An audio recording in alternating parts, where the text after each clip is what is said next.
Selamat datang di kelas Asinkronus Ekonomika Industri 1. Pada kesempatan kali ini, saya Fajri, dosen di Departemen Ilmu Ekonomi dan Studi Pembangunan FIB Undip, akan menyampaikan latihan 10.4, yaitu rangkaian terakhir dari oligopoli kolusif. Gitu ya. Di latihan 10.4 ini, kita akan memperkirakan apakah kartel menguntungkan atau tidak bagi sebuah perusahaan. Di suatu wilayah terdapat 4 perusahaan semen yang sepakat membentuk kartel dan bertindak sebagai satu perusahaan monopoli. Fungsi permintaannya adalah P sama dengan 200 min 2Q, artinya sudah inverse demand ini ya, sudah inverse. Sudah inverse, sorry, sudah inverse.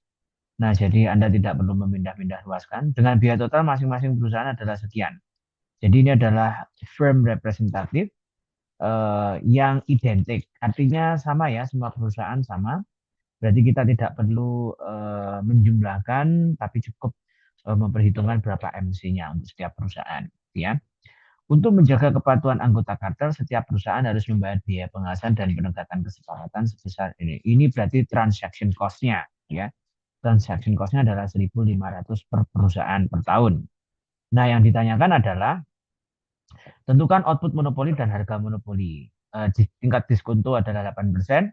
Tentukan laba monopoli total industri. Tentukan bagian laba monopoli yang diterima setiap perusahaan M. Ya, output monopoli, laba monopoli total industri. Ini laba monopoli total industri. Kemudian nilai Q dari kolusi berarti laba yang diterima oleh setiap perusahaan itu berapa. Dan jika biaya kolusi meningkat menjadi K sama dengan 4.500, hitung nilai kolusi yang baru. Tentukan biaya kolusi maksimum agar perusahaan masih tetap berada di dalam kartel. Baik, ini gampang sekali ya. Jadi pertama Anda bisa setup apa namanya? Jadi ini bisa atur total revenue, total revenue, total revenue-nya adalah TR sama dengan P kali Q monopoli. Jadi TR-nya adalah P-nya 220 min 2Q dikali dengan Q. Maka TR-nya adalah 220 Q min 2Q kuadrat. Dan marginalnya sekaligus ya, marginal revenue. Nah, marginal revenue-nya teman-teman cari ya, MR, maaf, MR itu sama dengan DTR per DT, berarti MR-nya itu sama dengan 220 min 4I. Seperti ini ya. Oke. Ini adalah nilai MR-nya. Anda samakan ini keseimbangan necessary condition. Keseimbangan monopoli. Berarti MR sama dengan MC. Nah, berarti MN-nya adalah 220 min 4Q sama dengan MC-nya teman-teman derive dari sini ya. Berarti ini MC-nya adalah sama dengan 20. Nah, berarti ini adalah 20. Untuk seluruh perusahaan yang berkartel itu kita asumsikan sama ya. Oke, tanpa harus Anda jumlahkan nanti nilai akhirnya juga akan sama dengan sekian. 220 dikurangi 20 sama dengan 4Q. Ya, oke. Berarti nanti pada akhirnya kita akan temukan 200 sama dengan 4Q dan Q-nya adalah sama dengan 50. Nah, ini adalah Q untuk kartelnya, kartel. Ya, jadi ini adalah banyaknya barang yang dipasok oleh kartel. Nah, berapa harga yang bisa ditetapkan oleh kartel? Ya, di sini berarti harga oleh kartel itu adalah P sama dengan 220 min 2I. Seperti ini. Berarti Anda substitusikan nilai K ini ke sini. Berarti P-nya sama dengan 220 dikurangi 2 kali 50. Nah, berarti P-nya adalah 220 dikurangi 100. Maka P-nya adalah sama dengan 120. Seperti ini. Ya. Jadi ini nilai nilai harga yang bisa ditetapkan oleh kartel tersebut. Nah, sekarang coba bayangkan teman-teman bisa hitung berapa sih laba yang didapatkan oleh seluruh perusahaan itu kan gitu kan. Jadi kalau laba dari semua perusahaan berarti kan kita sedang memperhitungkan ininya ya, apa namanya, total revenue. Jadi kalau laba tiap-tiap perusahaan berarti kita bagi dengan berapa perusahaan tadi ya? Ada 4 perusahaan ya. Nah, berarti harus kita bagi 4 kalau ini. Nah, ini untuk mencari KI. KI-nya itu harus dibagi 4. Nah, ini laba tiap-tiap perusahaan berarti teman-teman bisa ambil itu nilai 50 dibagi 4. Seperti itu terus disubstitusi. Atau misalnya kan labanya itu kita ambil angka 50 ini terus kita substitusi ke sana boleh nggak sih? Boleh. Ini kan kalau kita coba ya saya tulis. Nah, seperti ini kan. Ini adalah barang yang dipasok oleh perusahaan berarti sebesarnya 12,5 untuk per perusahaan. Add barang yang dipasok dipasok perusahaan. Ya, kira-kira begitu. Nah, kemudian saya kembali ke sini dulu untuk laba yang diterima secara keseluruhan. Nah, berarti kan laba yang diterima keseluruhan itu adalah P besar kan gitu kan. Yaitu P kali Q dikurangi TC kan gitu kan. Nah, TC-nya TC besar. Nah, karena TC besar itu ada jumlah dari 4 perusahaan, berarti kan seperti ini ya. P kali Q itu P-nya 120, Q-nya adalah 50, dikurangi dengan sigma daripada 1 sampai 4 untuk 2Q plus 50. Saya lupa ini 50 apa 500 tadi. Oke. Hmm, 500, maaf. 500 ya. Oke, 500. Berarti nanti ini akan masuk ke sini. Ini akan masuk ke sini.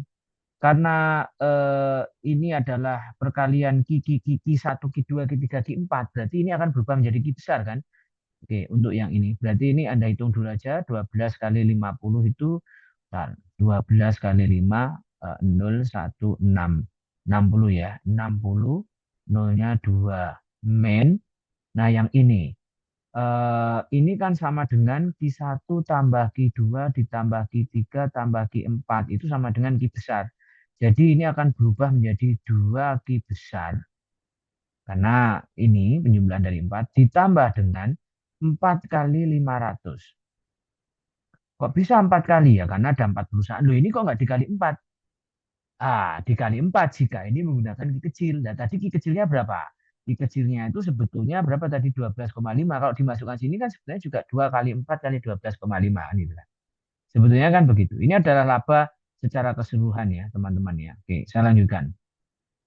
Berarti 60.000 dikurangi 2 kali 50 kan ditambah 22.000. Ini 2.000 berarti ya. Jadi lebih besarnya adalah 6.000 dikurangi dengan 1.000 ditambah dengan 2.000. Oke, berarti P-nya adalah berapa ini? 6.000 min 3.000. Berarti P besarnya adalah 3.000. Oke, ini 3.000 ya. Nah, setelah Pi besarnya ketemu 3.000 ini adalah Pi besar, bukan Pi monopolinya. Nah, sekarang kan kita ambil berapa masing-masing perusahaan yang bisa di ini. Jadi kan bagian laba yang diterima oleh masing-masing. Laba kartel dibagi rata. Nah, jadi laba kartel dibagi rata sekaligus outputnya juga dibagi rata. Laba kartel dibagi rata berarti kan eh, ini kan outputnya per perusahaan. Karena laba kartel berarti PM itu adalah P besar dibagi rata 4. Berarti PM itu sama dengan 3.000 dibagi 4. Nah, berarti PM itu sama dengan 750. Ini ya. Ini dalam apa? Juta rupiah kan itu ya, dalam juta rupiah. Jadi 750 juta rupiah itu per perusahaan labanya, laba ekonominya. Nah, itu Ini soal nomor 3. Jadi monopolinya laba monopoli total industri tadi adalah yang ini. Ini adalah laba monopoli total industri, teman-teman. Yang ini adalah laba eh, monopoli total industri. Kalau yang ini adalah laba per perusahaan. Sorry, laba perusahaan. Ini dia laba perusahaannya ini. Nah, barang yang tersedia di pasar tadi berapa? Yaitu 50. Nih, barang yang dipasok. Nah, ini adalah per perusahaan. Ini adalah harganya. Oke ya, jadi udah clear ya. Oke, sekarang hitung nilai kolusi dengan berapa tadi nilai kolusinya ya? Oh, pertama nilai kolusinya sekarang segini. Ya kan? Kira-kira apakah menguntungkan atau tidak sih dengan tingkat diskonto sekarang? Sekian. Jadi kita punya eh, untuk soal itu V collusion itu sama dengan P monopoli dikurangi dengan K per N. Jadi V collusion itu sama dengan P monopoli. P monopoli adalah 750 dikurangi 1.500 per 8%. Kan gitu ya. Oh, kok 0%, maaf. 8% ya. Nah, begini ya, 8%. Nah, berarti kita akan ketemu nilai berapa ini? Min 750 per 0,08. Nah, ini kalau dihitung-hitung kira-kira bagaimana nih hasilnya gitu kan, teman-teman? Oke, kalau kita hitung nih, ya,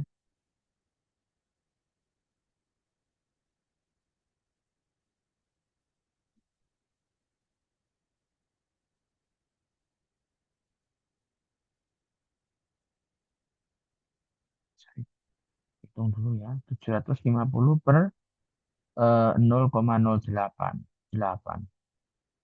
9,375 negatif ya. Nah, ini berarti kan kartel rugi, ya kan? Gabung kartel rugi kan gitu kan? Karena harus menderita volume nilai yang sekian, ya kan? Value yang sekian ini, gitu ya. Volume value kita turun sebanyak ini juta per tahun, gitu ya.